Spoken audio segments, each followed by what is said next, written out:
Hello and welcome back to the reward screen tutorial. In the previous tutorial we have created our widgets, the majority of them at least, and then we have added our screen to be visible from pressing tab on our player pawn. In this video we are going to create all the styles that we were missing from our buttons, so all the grey buttons will be nice and colorful now, and we'll also be importing the correct font that I was using in the design. Please check the link in the description and make sure you download the file. All the information that you need there is there, including color codes and font style and font sizes and so on. So let's begin. The first thing that I want to tackle is this rewards action button, because this is actually a cheat that I usually use for the common buttons that have a transparent background. You see, by default we get this ugly gray box, but we want our action button to have a nice transparent background so we can see the action and the name separately. So I will go to my UI rewards folder. I will create a new folder in here called styles, and I will create a new blueprint, not a user widget, but a blueprint class this time, and look for common button style. See, this pops up, and then if we select this, let's call this BP content only style. This is because this is a special type of style. Like I said, it actually overrides the default gray one to just show a nothing. When this button is hovered or selected, we just want it to display nothing as the background. So what I'm going to do is I'm going to ignore all the properties that are set up here, go straight down to the bottom where we have our normal selected disabled styles. Open up the normal base and see it's currently set to an image which is white. I'm going to set this to draw as, instead of image, set to none. And then if we copy and paste this, copy by shift and right click and paste with shift plus left click, I'm going to paste this on every single other style here and save it. If we now go back to our rewards action button, click on the bottom parent, set the style to our content only style, we see that the background magically disappears, and this is exactly what we wanted for this type of button. Good, now that this one is out of the way, let's do our generic button style, which was this red tinted button. So I'm going to create another blueprint. I'll call this BP rewards generic button. Open this up, and we know that for the normal base we have a rounded box which is a nice shade of pink. We don't actually have to assign anything for the image. You will by default use the white pixel image provided by the engine. We can go straight down to the draw as section, set this to be a rounded box. Let's open the preview as well so we can see it. So let's pretend this is our button. I have added my colors here. I also set the draw as type to rounded box, and if we open this preview we see that the button now looks like a rounded box, as you can see here. Make sure that you add the normal hovered and normal pressed colors as in the design, and then for the selected states all of them are using the normal pressed color and the rounded box corners, and the disabled is using the normal base but with 0.5 opacity. If we now go back to our button, we see that our button looks fine. It has the color that we wanted, but the content is a bit too close to the edges of the button. Because we are using a horizontal box that is directly parented by the button, we can't actually set the padding here. If I was to set anything here, it would automatically get set back to 0 when we compile. This is because the padding of this horizontal box is actually driven by the style itself. So if we scroll up in the style to bottom padding right here at the top, we see that we have a padding section where we can set what we want. So I'm going to set 10 pixel left and right and 5 pixel up and bottom to make sure that our content is nicely centered in the button. Save and compile this, and we can set it aside for now. For the last style that we have to set up, it is the challenge entry itself. We are going to use the textures that I have provided here because they have different borders and different opacities. So we are going to create another style We'll call this challenge entry. Open this up and then we will assign the images. So for normal, we have our rewards quest normal, and then make sure that you open this preview and you see that it is the image is currently not exactly stretching as we want it to be. Let's set this to draw as a box instead, and then we are going to use the margin property to give it a bit of a 9 slice. So I'm going to set this to 0.2 in every direction to make sure that it is slicing from the middle, so only the middle bit here expands and the edges will stay the same. I'm going to copy this property, paste it in the hover, but give it a little bit of a darker tint in this case. We don't have a hover image. Then paste it into pressed as well, but for this one we do have a selected state, so make sure we have that set. Then I'm going to copy the pressed into all the 3 selected states, and then for the disabled we're going to use the normal one again, but the opacity will be set to 0.5. The one that we haven't used is the quest completed, and this will have to be a different state that we are going to set at runtime. So if we go to the challenge entry itself, and now we can set the style to use our challenge entry, and we see that we have the same issue with the padding that we had before. Our vertical box doesn't have a padding here anymore. What I would want to do is actually wrap this vertical box with a horizontal box, because we will need to add the rewards after we created those widgets. And then the vertical box, the horizontal box can stay with 0 padding, that is absolutely fine. The vertical box can get some padding to the left now. Let's say 20. We can only preview it in the editor. If we open the rewards menu, we see that we've got a nice blue border here. However, our label here is still using the gray box. This is part of the challenge entry itself. So if we click on this rewards generic button here, and then make sure that this arrow here doesn't appear, this means that there is an override on this property. If you click the arrow, it will use, you see the property, sorry, the design that it was set in the default widget. Let's set this button to be aligned to the left and center as well, so it doesn't stretch all the way. Compile this and let's check again. Yeah, this looks a lot better. For the completed text, we want this text to be yellow.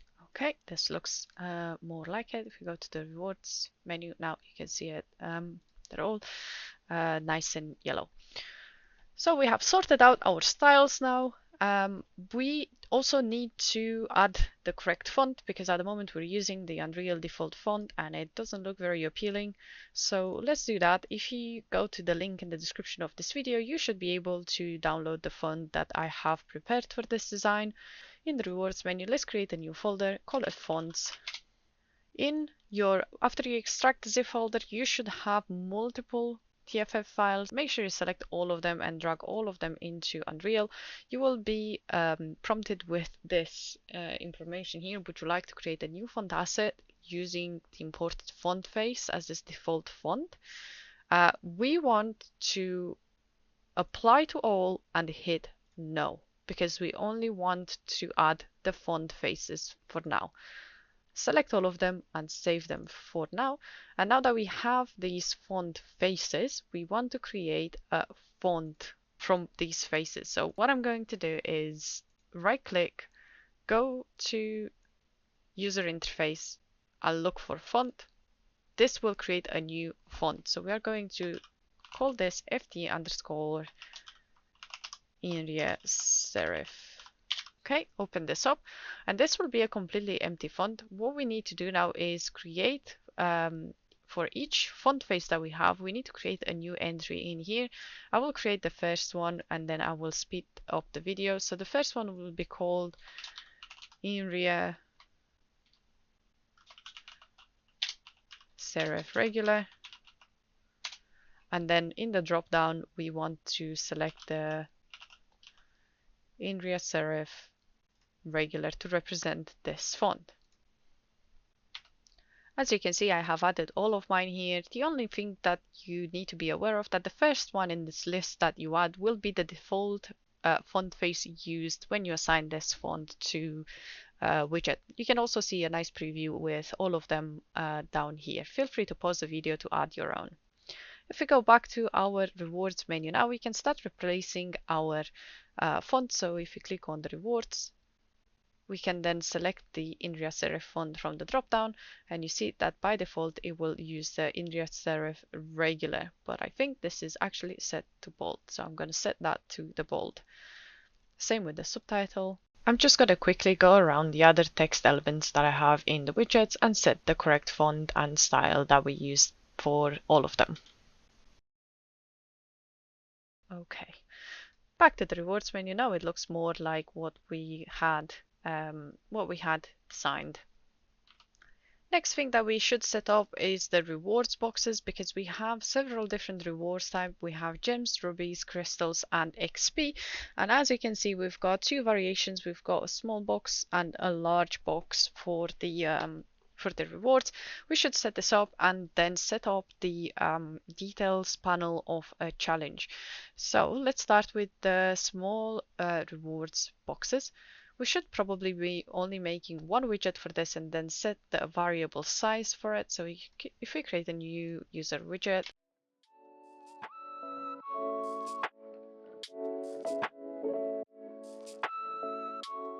the text block should actually be a common numeric text, because this will only ever be a number.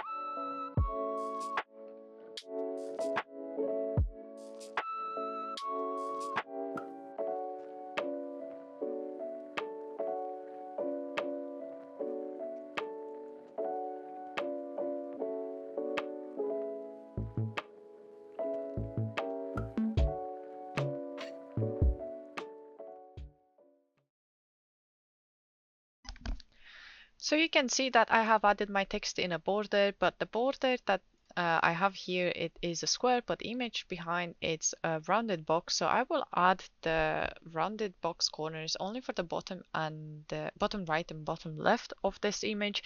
If you click on the image for the border, set it to rounded box and then set it to fixed radius for the rounding type. Then we can set the corner radius to, oh, it will be 10 is too much, maybe 5 and 5 for that one.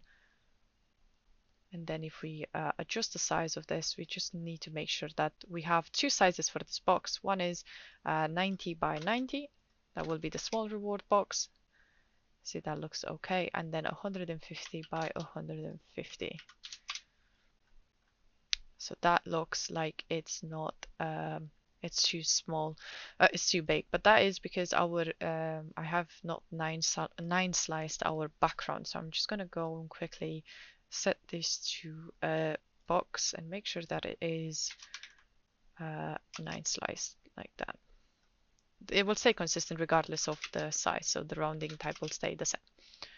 Yeah, and that looks good. So I'm gonna save this. You can see that my widget is reactive to different sizes, which is perfect because that's what we wanted. We wanted to reuse the same widget for both the small rewards, which are going to be 90 by 90, as well as the large one, which are going to be 150 by 150.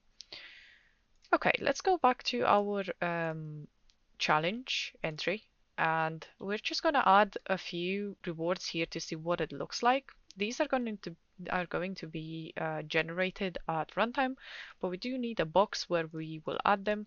So in our horizontal box that we added earlier, I'm going to make this fill the entire space. I'm going to add another horizontal box. This will give me control over the layout. I will call this rewards container, because we will need to reference it from code later on. And inside the rewards container, just so I can preview it, I will add a reward box. Okay, so we see that our reward box is filling up this space, but we don't want it to. So there are two ways to fix this, because we do want this widget to be dynamically adjusting its size based on the minimum being 90 and the other size being 150, we can't really make any modifications here. But what we can do is we can give this reward box padding, at least to see what it looks like, because we'll have to do this in code later on. We can give it a bit of padding at the bottom and a bit of padding at the top. And this will force it to squeeze a bit in the middle. We also want it to be all the way to the far end, but you see if we set this to be right aligned, it will not move it. So what we can do is we can actually set this whole box to be right aligned, and then give the box a bit of padding to the right, so it's not right off the edge, something like 20 or so. And now we see if we duplicate this box a couple of times, it will add rewards here. We also have to set the padding in between the boxes when we generate them, but because these are all going to be generated, for now I'm going to leave just one as an example, and we're going to worry about the padding that we add to it at runtime. Now that we have added our reward box as well, let's make our last widget, which will be the details panel that we had here. So all this panel with the decoration in the corner, we have a title, the progress bar that we've already created, text for the description, and a list of objectives. So I'm going to split this up through the stuff that we already have, and I will come back to you at the objectives list.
Okay, there are a couple of things that I would like to mention before we move on to the objectives list. So the first thing is that the size of this vertical box here will be driven by the largest element, which in my case was the challenge progress, but it was not large enough. So what I did is I added a spacer element, and I set the size to 690 because this is what the desired size of my width here is, but based on the design. And because this is now the largest element, the rest of the elements will just follow that one. So you see that the desired size of the entire box has changed. We also added a new list view, which is currently throwing an error. We just need to make sure we add entry widget class here, which we haven't actually created yet. So I'm going to compile this, ignore the error for now, go back to the widgets and create a new widget blueprint for the objective entry.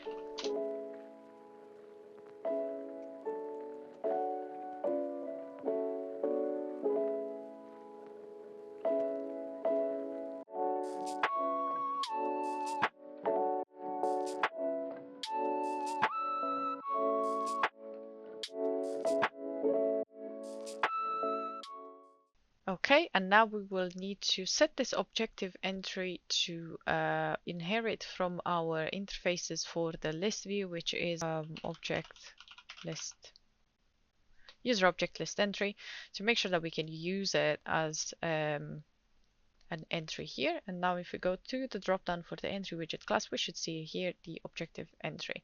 Now that we have our objectives, they're all transparent, so we do need to give them the background style that we have. It is worth mentioning that here by style, I don't mean another common UI style blueprint, but in fact just a background that we can change at runtime between completed and active objectives. As you can see here, I'm just adding a border to my objective. Back to our details panel, we should set the spacing in the list. If we scroll up on our objective list, we'll find this vertical spacing. Let's give this a bit of spacing like 10. And yeah, we see these are nicely organized now. Okay, now that we finished with the objectives, we have one more thing to sort out, which is our rewards box over here. You see that our rewards boxes will always take the smaller size if they are not forced by something else to expand. So what we want to set up is a way of telling this rewards box it has to use a different size depending on where it is used. If we head back to the rewards box widget and we wrap this overlay with a size box, we can now have access to our width and height override. Because we only have two presets, 90 by 90 and 150 by 150, we can temporarily set these presets here to 90 by 90, and then the preview size will be the desired size, and then also set it to 150 by 150 to make sure we can preview both, and then at runtime we can toggle between those two values as we need, or just expose a property in the editor and we'll set them there depending on how we need to generate them. And now we see that our rewards boxes do look more like what they are intended to. These specifically will be generated. There is no point on setting the padding now because they will be eventually removed and re-added at runtime, but we can at least preview them on how they need to look like. So in our case, this will probably take some padding to the left and right, like 10 each, like so. Save and compile this, and that would be our details panel. Let's add this to our main screen, which was the rewards menu.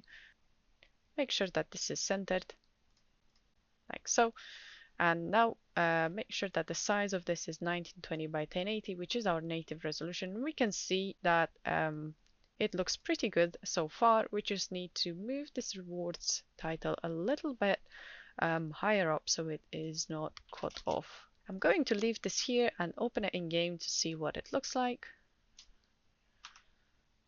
Yeah, we see that our objectives is empty, but everything else looks good so far. That would be everything for this video. We have added our fonts, we have added the styles for the buttons and our details panel, and this would be a wrap for creating our widgets. In the next videos, we will start populating our menu with the data, as well as start working on the navigation back and forth between the details panel and the main screen. Thank you for watching.